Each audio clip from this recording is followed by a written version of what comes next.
Excellent.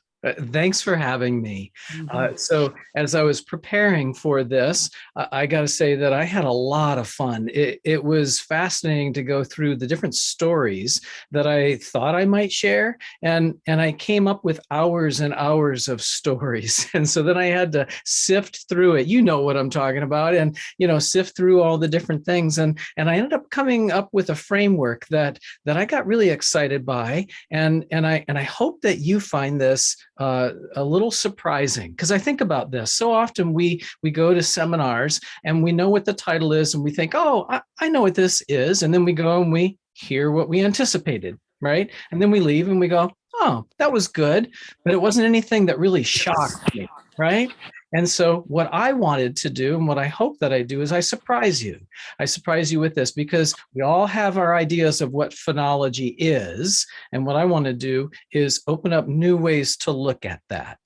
And so I'm going to share my screen right now. I've got a little bit of a slideshow that I want to share. And before I even start, I want to make sure, can you see a slide that says phenology is? Yes. Excellent, excellent. And I should also ask, is my audio coming through fine? Am I going fine right now? Excellent. Yes. Thanks. And Jan, I can see you. So anytime that you have problems with me, do this or something like that, okay? Because I can see you. I can't see everybody else. Thanks, Jan.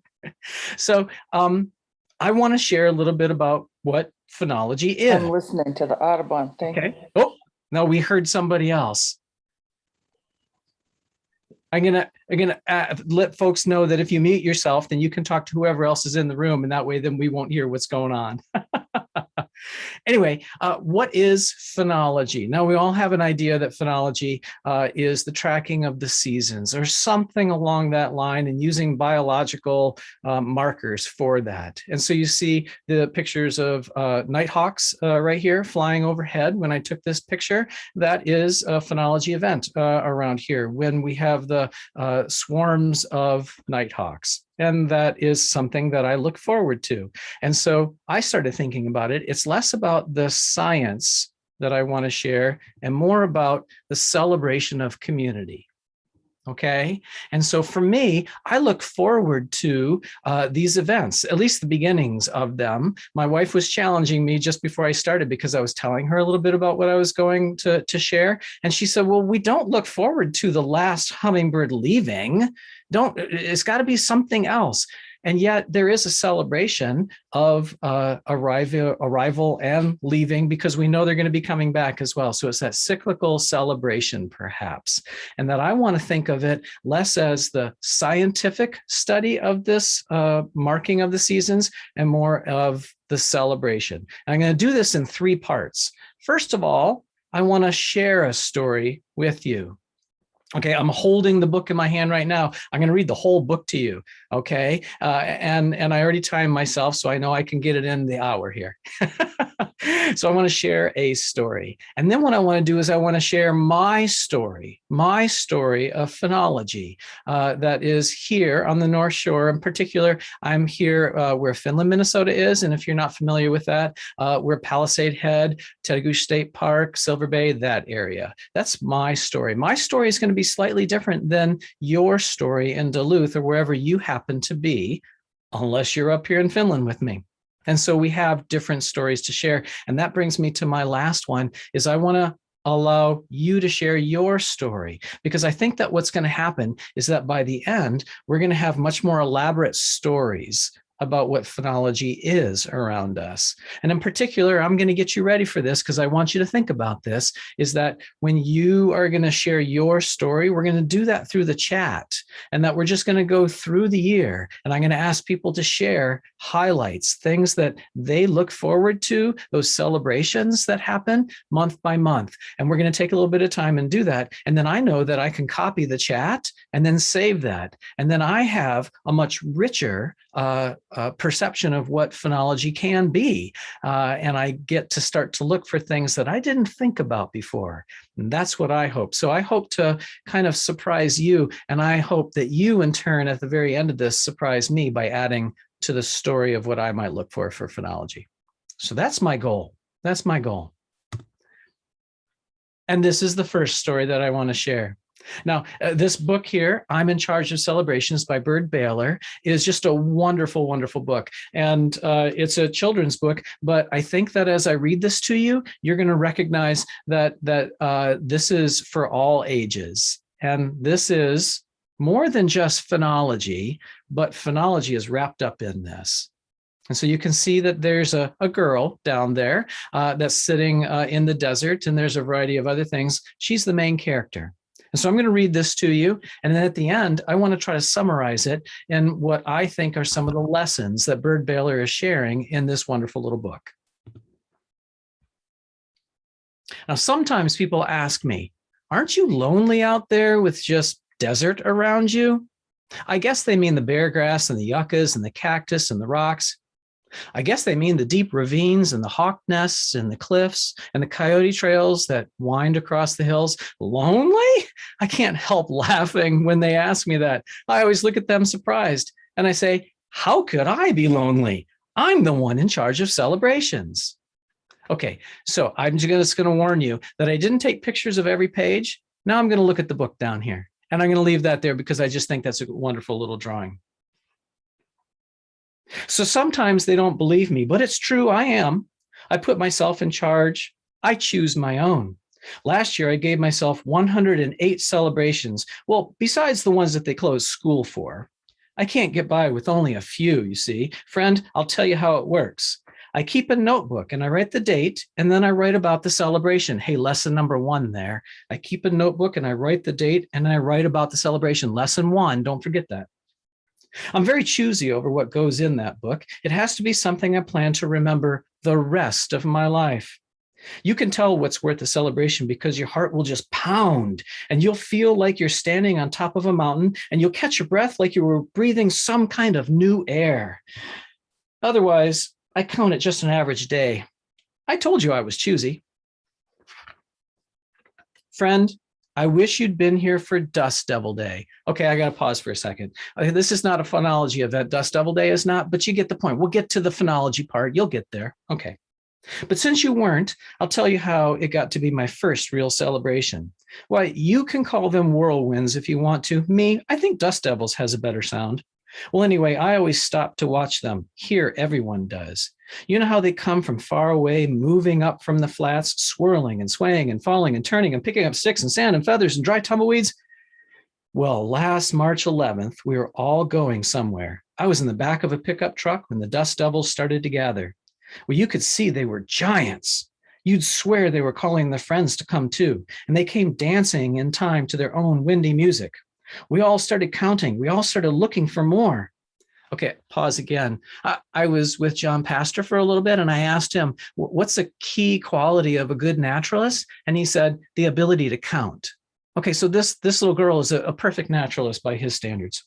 Well, they stopped that truck, and we turned around and around, watching them all. There were 7. Got to write it down. At a time like that, something goes kind of crazy in you, and you have to run to meet them, yelling all the way. You have to whirl around like you were one of them, and you can't stop until you're falling down. And then all day you think how lucky you were to be there. Some of my best celebrations are sudden surprises like that. You know, if you weren't outside at that exact moment, you'd miss them. I spent a lot of time outside myself, looking around. Hey, that's another key point for phenology. Spend time outside, or at least look outside. Once I saw a triple rainbow that ended in a canyon where I'd been the day before. I was halfway up a hill standing in a drizzle of rain. It was almost dark, but I wouldn't go in because of the rainbows, of course. And there at the top of the hill, a jackrabbit was standing up on his hind legs, perfectly still, looking straight at that same triple rainbow. Now, I may be the only person in the world who's ever seen a rabbit standing in a mist, quietly watching 3 rainbows. Now, that's worth a celebration anytime. I wrote that down, and I drew the hill and the rabbit and the rainbow and me. And now, August 9th is Rainbow Celebration Day. I have Green Cloud Day, too. Now, ask anybody, and they'll tell you clouds aren't green. But late one winter afternoon, I saw this huge green cloud. It wasn't bluish green or grayish green or something else like that. No, this cloud was green, I tell you. Green as a jungle parrot. And the strange thing was that it began to take a parrot's shape, first the wings, and then the head, and then the beak. High in the winter sky, that green bird flew, and it didn't last more than a minute. You know how fast a cloud can change, but I still remember how it looked. So I celebrate green clouds on February 6th. At times like that, I always think to myself, what if I'd missed it? What if I'd been in the house? What if I haven't looked up when I did? You can see I'm very lucky about things like that. Okay, good phenologists make their own luck. They look up. And I was lucky on Coyote Day too, because out of all time, it had to be one moment only that a certain coyote and I could meet. And we did. Friend, you should have been here too. I was following deer tracks, taking my time, bending down as I walked, kind of humming. I hum a lot when I'm alone. I looked up in time to see a young coyote trotting through the brush. She crossed in front of me. It was a windy day and she was going east. In that easy, silent way that coyotes move, she pushed into the wind. I stood there, hardly breathing, wishing I could move that way. I was surprised to see her stop and turn and look at me. She seemed to think that I was just another creature following a rocky trail. Well, that's true, of course, I am just another creature. Well, she didn't hurry. She wasn't afraid. And I saw her eyes and she saw mine. And that look held us together. Because of that, I never will feel quite the same again. So on September 28th, I celebrate Coyote Day. Here's what I do. I walk the trail I walk that day and I hum softly as I go. And finally, I unwrap a feast that I brought for her. Last time it was 3 apples and some pumpkin seeds and an ear of corn and some big soft homemade ginger cookies. The next day I happened to pass that way again and coyote tracks went all around the rock where the food had been and the food was gone. Next year I'll make it even better. I'll bring an extra feast and eat there too. Celebrations have food in them. Remember that part too. Another one of my greatest of all celebrations is called the Time of Falling Stars. It lasts almost a week in the middle of August, and I wait all year for those hot summer nights when the sky goes wild. Well, you can call them meteor showers if you want to. Me, I like to say that they're falling stars. And all that week, I sleep outside. I give my full attention to the sky. And every time a streak of light goes shooting through the darkness, I feel my heart shoot out of me. One night, I saw a fireball that left a long, red, blazing trail across the sky. After it was gone, I stood there, looking up, not quite believing what I'd seen. The strange thing was, I met a man who told me he had seen it too while he was lying by a campfire 500 miles away. And he said he didn't sleep again that night. Suddenly, it seemed that we too spoke a language no one else could understand. And every August of my life, I'll think of that. Think about that, how we share phenology events and those moments when we can share those stories. I think that's fun.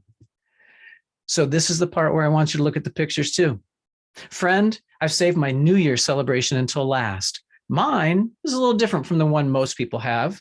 It comes in spring. Now, to tell you the truth, I never did feel like my new year started January 1st. Nah, to me, that's just another winter day. I let my year begin when winter ends and morning light comes earlier, the way it should. That's when I feel like starting new. And I wait until the white-winged doves are back from Mexico and wildflowers cover the hills and my favorite cactus blooms. Ha, phenology all right there, right? It always makes me think that I ought to bloom myself. And that's when I start to plan my New Year celebration. I finally choose a day that is exactly right. Even the air has to be perfect, and the dirt has to feel good and warm on bare feet. Usually it's a Saturday around the end of April, and I have a drum that I beat to signal today. Then I go wandering off following all my favorite trails to all the places I like. I check how everything is doing, and I spend the day admiring things. Another phenology advice, do that. Well, if the old desert tortoise I know from last year is out strolling around, I'll go his direction a while. I celebrate with horned toads and ravens and lizards and quail, and friend, it's not a bad party. And walking back home, kind of humming, sometimes I think about those people who ask me if I'm lonely here. And I just have to laugh out loud. And that's the story I wanted to share with you at first. Now, how often do you join a Zoom meeting? Somebody actually reads you a story. I wanted to surprise you a little bit with that. But here's the thing is that I think that she was teaching us 4 things in there, a lot more than that. We should probably hum every once in a while, take snacks with us, all those types of things. But there's 4 things that I think are really important if we're going to be successful naturalists and phenologists. And that is slow down, take notes, share with others, and make some plans to hopefully slow down again and take more notes and share with more people and make some more plans and around, just like the seasons. I think that this is a circular pattern here, or a spiral, if you will. And I think that that is important for us. So there were 3 things that I wanted to share. First, I wanted to share a story. I'm in Charge of Celebrations by Bird Baylor. And the second thing I wanted to do was to share my story of how I've slowed down, taken notes, shared with others, and made some plans. And that's the story that I want to share with you right now. Now, keep in mind that I'm sharing this with you, this next story, in hopes that it spurs your thoughts. And if you have a way to scribble down some ideas about the different months that I'm going through, do that. Because when we get to your stories, we're going to go to the chat and we're going to all type in there. I'll type some things in as well. And we're going to go from September all the way around to August. Okay, so this girl likes to start her year when the white-winged doves come back. I start my year when the nighthawks fly by. I realize that I start my year the end of August. Every single year, that's when I start fresh. And so I look at my year beginning then, which is interesting because I can't disagree with her. I think that that is a good time to start a year when things start growing. But I just naturally follow the school year. Sorry. And the thing is that when I see the nighthawks flying by, even if it's only a couple nighthawks or if it's hundreds and thousands of them, when I see them flying by, I know what's coming next. Swarming common green darners.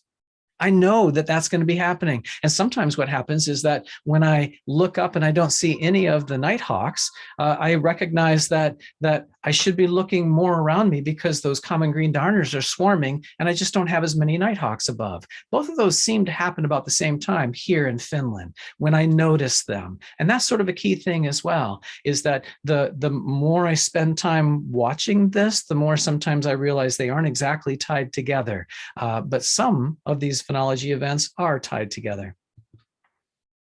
And why do I get excited about those 2 things? Because that's when my new naturalists are arriving at Wolf Ridge. So I'm a naturalist at Wolf Ridge. I'm in charge of our graduate naturalist program. And so I welcome about 20 new people every single year to Wolf Ridge to begin their graduate adventure, to learn about the natural world, to learn about how to teach, and learn about themselves and their community and the communities that they want to build in the future. And they're all excited about this. And I'm so excited to share this space with them as well. And so I get to start fresh every single year at the end of August, beginning of September.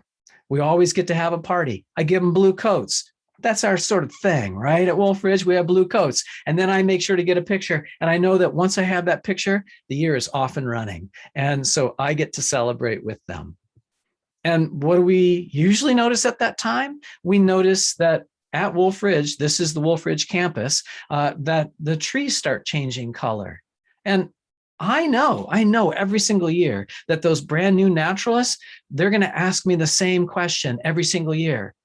What's wrong with the trees? That's what they ask me. They say, what's wrong with the trees? And I say, what's wrong with the trees? They're beautiful, aren't they? Well, they're not supposed to be changing now, are they? And I always say, yes, every single year, everybody notices it. It's right at this time of year that it starts, essentially the first week of September at Wolf Ridge. All the trees start changing color.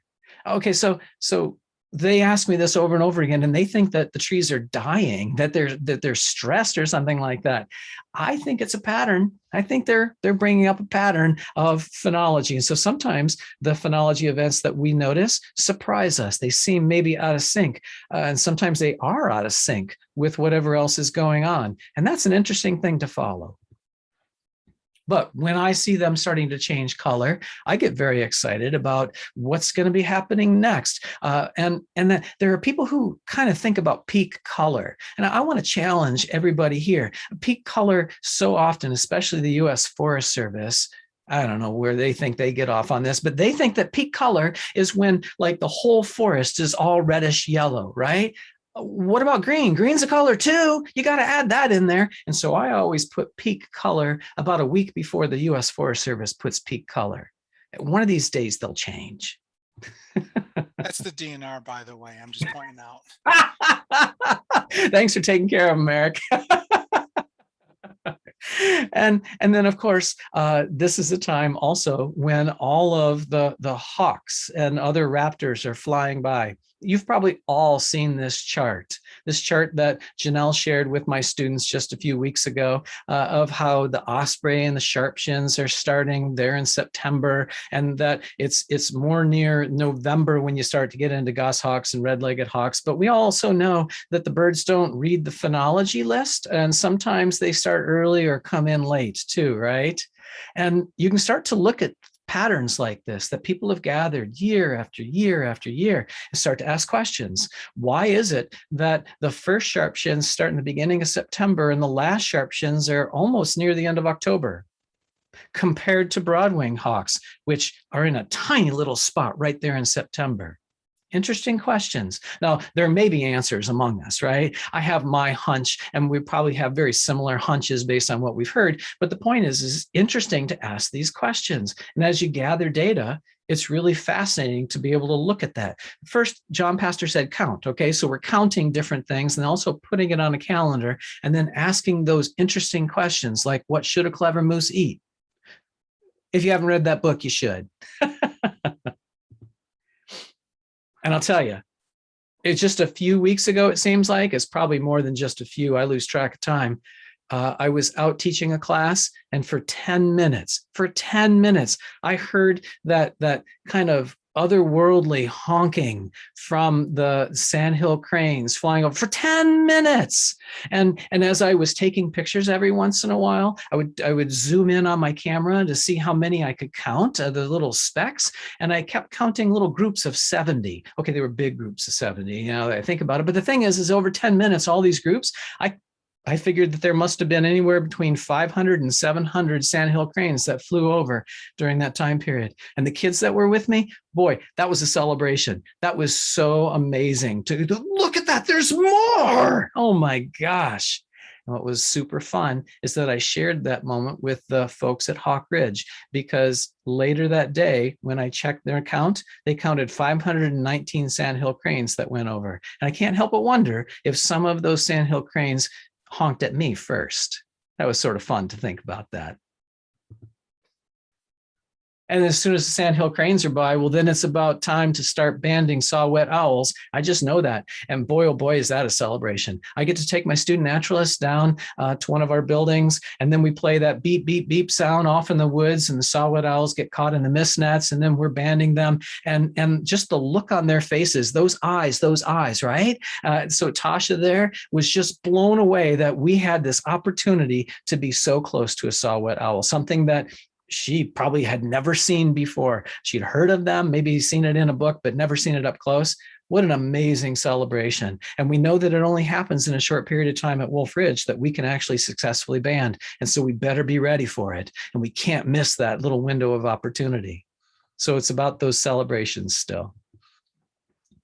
Of course, we've been celebrating mushrooms up here as well. I tell you, you probably have noticed as well. Everywhere you go out in the woods this year, oh my gosh, those amanitas are just everywhere. And they're huge. They're like giant dinner plates.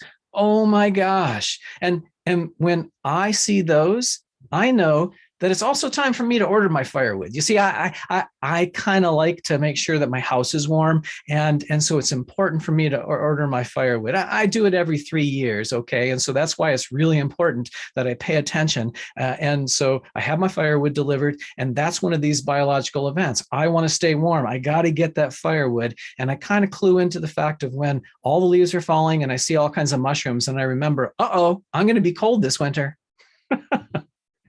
And that's exactly what a lot of the other animals are thinking too. Okay, I know. It's not necessarily about being cold, but their food that they're chasing after might be chasing other food that's staying in the warm edge, right? And so even though the bald eagles might be flying overhead, that some of the things that they might be eating might be leaving. Okay, so that was a bad example. You know what I'm talking about. The ones that are chasing after the other birds, not the ones that are jumping into lakes. But I can tell you that there's a particular time when all of a sudden we have this huge rush of bald eagles around here.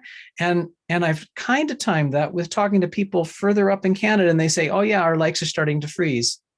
And so we can see that those events push some of the animals beyond us here. And today, this is a picture that I took. So this brings me right to today. I was out in a wetland, and you know what a wetland smells like. You know those black spruce swamps. You walk in there, and they just have that smell. And today, it also had that look with the tamarack, just that explosion from that tamarack. And when I think of the tamarack exploding, well, today was actually kind of warm, because I tend to think that when the tamarack are exploding, we're getting a little bit of ice on the lakes around here as well. And the ice is always gone later in the day, but I'm used to that. And that's not happening right now. But the tamaracks are starting to explode. Maybe next week it'll drop down. I don't know. I haven't looked at the weather forecasts yet. But of course, then we start to get snow. Okay, so snow is not a phenology event, but the snow and ice drives some of those phenology events. And so they clue me into what might be happening next, right? And so now we start to jump into that in October, where we start to get our first snows. And when the snow actually starts to stick to the ground and it doesn't melt first thing in the morning, then we start to get the snow buntings coming through. Maybe you've noticed that as well. And I just see hundreds of them flying along the road. I go to work in the morning, I'm driving along, and all these birds are just going right along the road. And it's just like, fly off into the woods, wouldn't you? You'd be fine. You don't have to keep wasting your energy flying away from me. But they don't. They stick to the road. And that's a celebration. I enjoy sharing the road with them. Of course, snowshoe hare starts to change color as well. And that it's fun to notice those first snowshoe hares that are starting to turn white. And it's typically about that time around here. That tells me, hey, it's time. I need to start making a wreath. So I go up to Isabella, I find a nice spot, I nip a few greens right there, make a wreath. And my mom also knows that it's almost time for a box to arrive down there in Dallas, Texas, where she's going to have a smell of the Northwoods. And so we have these phenology events that transcend space, and we're sharing with each other, and we can share that wonder of what's happening where we're at. And of course, then the lakes start to freeze. And I sit out there on the edge in hopes that it'll freeze solid, so that then I can change my biological event and go skating. I love the first skate of the year, just to be able to go out there. And, you know, it's always the first time I go, I wear a life jacket, right? Because it's that sort of a thing. And this must have been the second time that I went, because I wasn't wearing a life jacket right there. But I think about how those weather events affect our biological events, the choices that we make and the celebrations that we have. And boy, to go out there and skate for the first time, my feet hurt, of course, but it's still worth it. It's just so fun. And then curling starts, of course, and friends get together and we start sharing those events, the Bonspiels. Skiing definitely starts. In fact, by the time we reach January 1st, we throw caution to the wind and we just go skiing together up in Isabella. I know every single year that a group of us are going to gather on January 1st, no matter how late we stayed up the night before, and we're going to go cross-country skiing. And so that's tied to the calendar. I get it. But there's all these other events that are happening around me, all these other celebrations that I just really enjoy. Of course, by that time, the snowshoe hare is completely white, watching it change slowly. And here's one thing that's been interesting, is that for me, I typically think about skiing down the rivers in middle of January, but that's been changing. That's been changing. And now I figure that it has to be well into February before I can even safely start to ski down the rivers. We've been getting rain in January these past several winters. And so for me, I have to change my behaviors. And a lot of animals and plants, if they want to change their behaviors, maybe they can't, right? So they're tied to what's going on around them, and they're following a particular kind of pattern. And sometimes they can't sync up with the other patterns that are around them. I can just change and ski a little bit later. Some other animals, they are being affected by climate change, of course.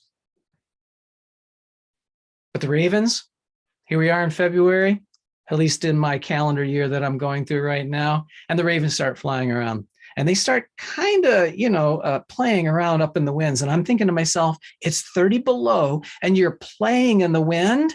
Amazing. And that's also when they're working on their nests. They're renovating some of their nests that maybe they've used year after year after year. Can you see that nest? We'll zoom in a little bit closer. The stick nest right there on the cliff. This is at Raven Lake at Wolf Ridge. So if you've been to Wolf Ridge, there's a Raven Lake and a Wolf Lake. Raven Lake literally does have ravens nesting on it. And so they get out there and they lay their eggs right there in March, I believe it is. But at that same time, that's when I start to notice that the squirrels, the red squirrels, are licking our sugar maple trees. I think they might be biting them as well, nipping that.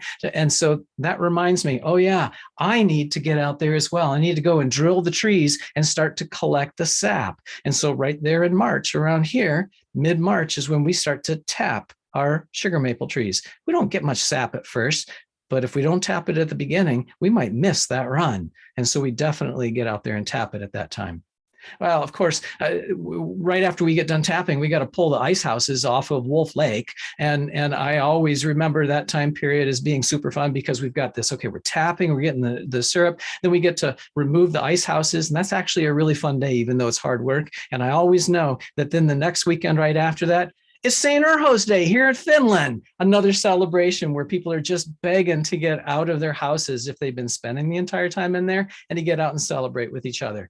If you've never been to a St. Urho's Day celebration, you got to go. They closed down Highway 1 for a parade, and this is what the parade looks like. It's just so weird, but it's a celebration. Oh, hey, look at who's returning about that time period. The snow buntings are turning around and coming back. So we're starting to turn the corner. Things that left, we get to celebrate with them again. And this is the time when the peregrines show up as well. Now, Jackie Fallon has been in charge of the Midwest Peregrine Project, and that she routinely tells me that I better get out there end of March, beginning of April, and start to notice if the peregrines are back and where they might be nesting. And she always harasses me the last week of March. So that's a phenology event as well. I know that Jackie's going to harass me with an email. Get out there, Joe. You got to tell me if they're there. And I think to myself, there's snow on the ground, Jackie. Why would any self-respecting bird come back right now? But they do. They do. This year, I went out and I looked down right where I thought they were going to nest. And this is what I saw. Those are ravens. The ravens had stolen what last year was the peregrine nesting site. Well, I should say that the peregrine stole the old raven's nest because the ravens didn't nest in it. So in other words, they support each other. But the thing is that the ravens get there first if they can, and they'll lay their eggs on that nest so that the peregrine can't get there. And that's when we get our chicks as well. We usually get about 50 of them, and we get them right at about that time, anticipating that we're going to be feeding them, plumping them up, getting them ready so that we can butcher them. And of course, the beaked hazel starts blooming.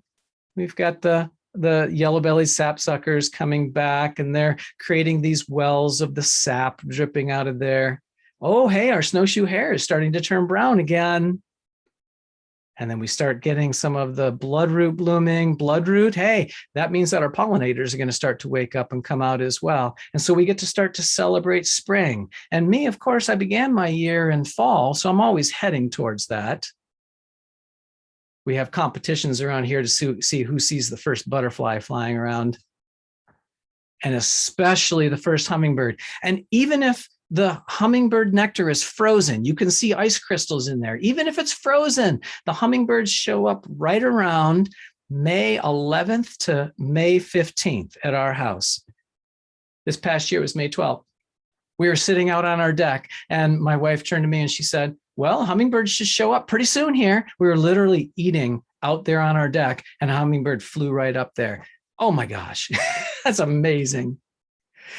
And we know these types of things because she does bird banding. And one of the birds that she focuses on is hummingbirds.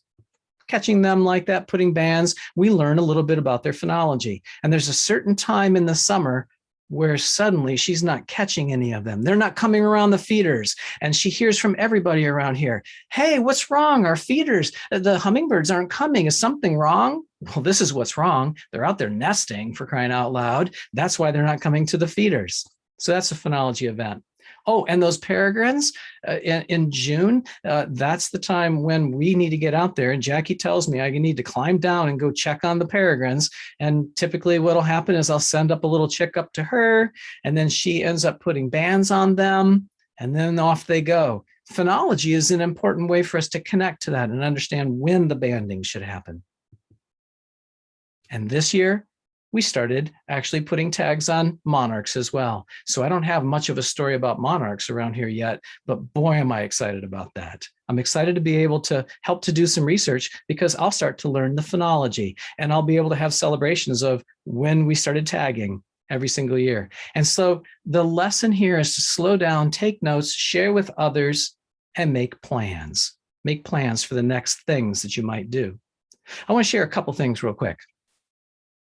When it comes to taking notes, this is an interesting kind of a calendar. Do you notice that there is October 9th, 10th, 11th across the top, and then down are each of the years, 2000, whatever, you get to put it in. 2000. And so what happens is that this calendar is so you can compare day after day after day for 5 years in a row. What an interesting way to make a calendar. Rather than having several calendars that are all scattered around and trying to pull that data together, this is a really fascinating way to put a calendar together.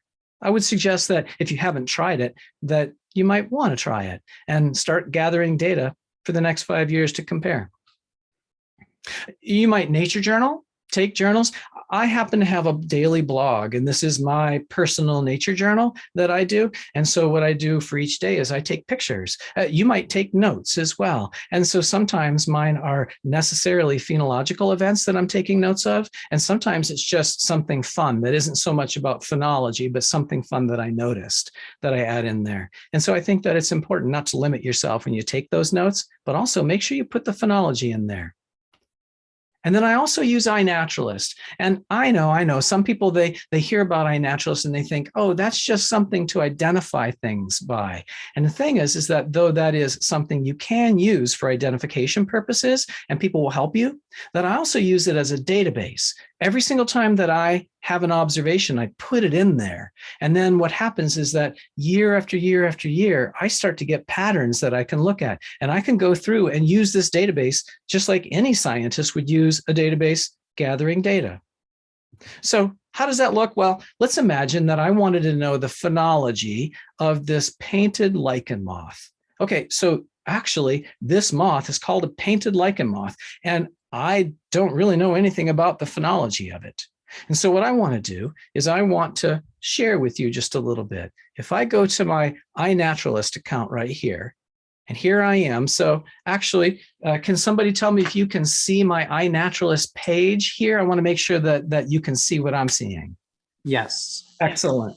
Sweet. So if I go to search and I go down here and I type in painted lichen moth, and then I select that and I search all of my observations for painted lichen moths, then what happens is I can see that I saw a painted lichen moth on July 19, 2021, July 17, 2021, July 14. Okay, so we're starting to get some dates. When do I see them? Well, July 7th seems to be the earliest. Oh, August 8th seems to be the latest. 2019, August 8th. So somewhere between July 7 and August 8. Let's keep going. Okay, August 8, July 7. I can keep going through here. July 7, August 14. Okay, so July 7 to August 14 back in 2017. July 4th, 2016. So I start to create this little window right there that otherwise, I don't know that there's any books out there that necessarily show that, but I can look at my data. I can also, if you've never used this before, and I'm not going to go through it right now because I see that I'm running out of time, is that I could search through other people's data to see when they've been noticing that. And so the point is that not only does iNaturalist help you in identifying some things because it has artificial intelligence built in, but it also is a great database. And I use it more as a database than anything else so that I can go back and check all of my data over and over again. And it's a way that then I can share my data with anybody. Nobody has to ask me to get access to my data. And so it's just out there for everybody. That's the beauty of it. And that's why it's free to use, because I'm sharing my data with anybody. In fact, there are grad students out there who are studying certain things, and they periodically will see that I've noticed something, and they'll ask me to go see if I can notice something else on that. Once you get really into iNaturalist, you start to get into other communities and you get to share. So I wanted to share all of those things with you. And I had two stories. I shared a story by Bert Baylor, this book right here that I shared. And then I shared my story of phenology around here in Finland. Now what I'd like to do is just take a few minutes here, and this shouldn't take too long. And what I'm going to do is in the chat, I'm going to type in September. And what I would like is if you would type in one event that you get excited about, a phenology event that you get excited about in September. And after you type that, that'll be below the word September, and we'll be able to just take this chat. So type some things in there.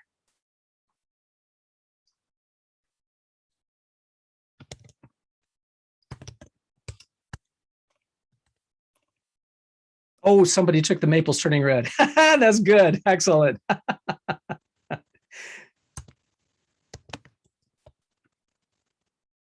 Broadwing migration, that big day. Oh my gosh, like 13 or 14,000. Isn't that amazing?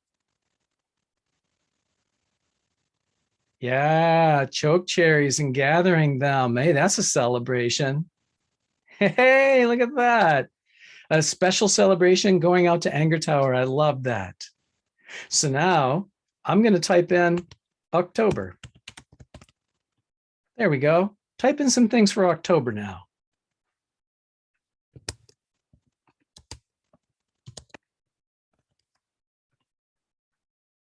So for me, it's about bald eagles coming through. First snow. Yeah, it's going to happen.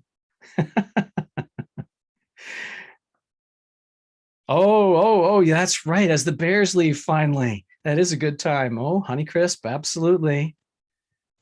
Look at that. Shorebirds, pheasant hunting, absolutely. Yeah. My daughter was up in the Isabella area while people were out grouse hunting as well. And there we go. So bird hunting like that. Okay, so October, let's see, November. Let's hit November now. For me, that's making wreaths. What's November? Type a few things in there. Deer hunting. Yeah.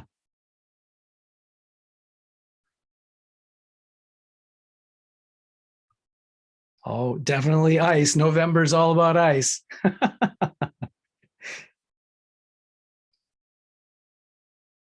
Birding Friday, love it. Oh, Nordic skating. I just got my first Nordic skates last year. I'm so excited about that. That's really fun. So let's see, November. Let's do December. There we go. So we got December. And this will be fun, Jeff, because we can literally take this chat and just put it together into a document. What happens in December? I'm going to, let's see, for me, real ice skating.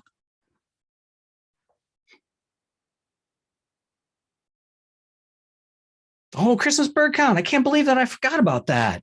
Absolutely. We start snowmobiling if it's possible. Absolutely. Yeah. So a lot of our types of things, the natural phenology is kind of slowed down. Let's do January. We're going to zip forward here. January, what happens there? Oh, definitely ski.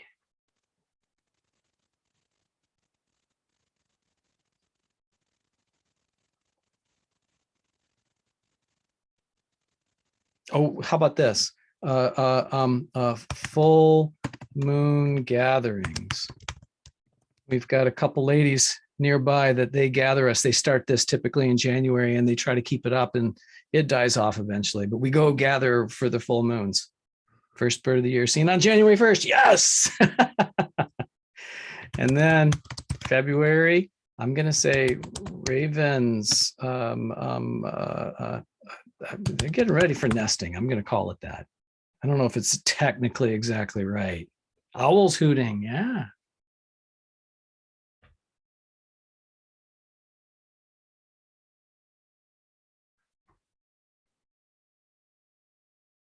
Days getting longer. Yeah.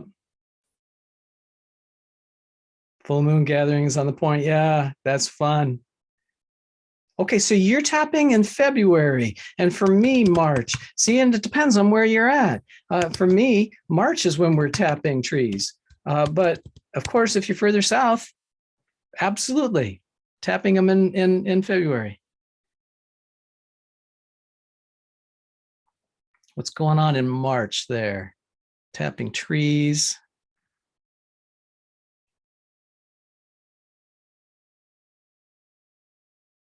Oh my gosh, red-winged blackbirds returning. That seems like so far away. Seems impossible. Oh yeah, getting out on the ice. Oh, absolutely. I think about that's when I do my ice skating out on the big lake. Shorebirds coming back, the equinox out to Anger Tower again. There we go. Sweet, March. And then April. I'm thinking about lots of waterfowl. First robins, absolutely. Yep. Oh, the trumpeter swans were crazy around here this year. There was my wife was doing a Zoom session and she said, "Oh my gosh, the trumpeter swans are flying here." And somebody else about 5 miles away, a few minutes later, she said, "They're here now." April, and then May. Oh, first yellow-rumped warblers. Yeah, absolutely. And it's funny. I think of them as coming more in May, but they get there. There's probably some here in April as well. Oh, flowers, definitely, definitely. And I have to write hummingbirds on the 14th in 2022. There you go. That's my guess. 14th, May 14th, 2022. I'm holding myself to it. Getting the bike out. Yeah. And then you know what? June, July, and August are just packed, right? I'm not even going to try to pretend to type things for that because that could go forever, but that gets us through a big part of the year. So that is phenology. And I think that so often people, when I go to sessions about phenology, it's very much scientific. And I just wanted to bring a little bit of celebration to it, a little joy, because as you engage in those scientific events, they can be the things that are celebrations as well. And so the next time that you hear somebody sharing about phenology, I hope that you go back and you think about the book, I'm in Charge of Celebrations. And what we'll do here, Jeff, if it's okay, is like I said, I will copy all of the chat here and I'll just send it to you in email because I think that this might be an interesting thing to return to and to develop on our own as you're developing your phenology events if you want to develop them further. So that's that for me. Thanks for letting me invade your space a little bit and share my stories. I appreciate it. Thanks. Invasion appreciated. Does anybody have any questions for Joe? I know there was one in the chat about the calendar, if that was something that you made or if you know where we can get like a 5-year calendar like that. Okay, so Bernd Heinrich, you know Bernd Heinrich, right? At least one person in this crowd knows Bernd Heinrich. He wrote the book along with another person. Right now, I'm not seeing the names, but it's called The Naturalist's Notebook. Oh, it's by Wheelwright and Heinrich. And you know what I'll do is I'll put that in this chat too, Jeff. That way, then you'll get that as well. It'll be one of the last things, but just the authors, Wheelwright and Heinrich, and The Naturalist's Notebook. And in here, they mention phenology over and over and over again. And the first half of the book is all about how to do it right by their standards. And the second half of the book is the calendar. It's really nice. So here's the book that I'm holding. It's hardcover. pretty book. Very nice. Anybody else have any questions? You can feel free to unmute yourself. Joe, what are your thoughts on iNaturalist versus eBird as far as using a database for tracking your sightings? Yeah, so I actually have been so involved with iNaturalist that I haven't used eBird, but here's my thoughts having spoken to people with eBird and with iNaturalist. I think eBird is probably more suited towards birders because it's easier to be able to hear or see something really quickly rather than be forced to get a photo of it. So I think that the bird observations on iNaturalist are limited compared to eBird. So I think you have richer data, but at the same time, you don't have that data point that you can return to verify it. So if somebody said, hey, I saw a golden eagle fly by, are you sure it was a golden eagle, or maybe it was just a different looking bald eagle, right? And so in iNaturalist, people can tell you, you got it wrong. Whereas with eBird, we don't exactly know. But I think that eBird probably, there's so much data that data that's off is so minuscule compared to it. So it's a small percentage that it's still okay. So I think when it comes to plants, when it comes to fungus, that iNaturalist is amazing because then people can keep looking at those images and tell you how you got them right or wrong. They can verify them for you. But with birds, I think it's kind of secondary to eBird. I would focus with birds on eBird myself.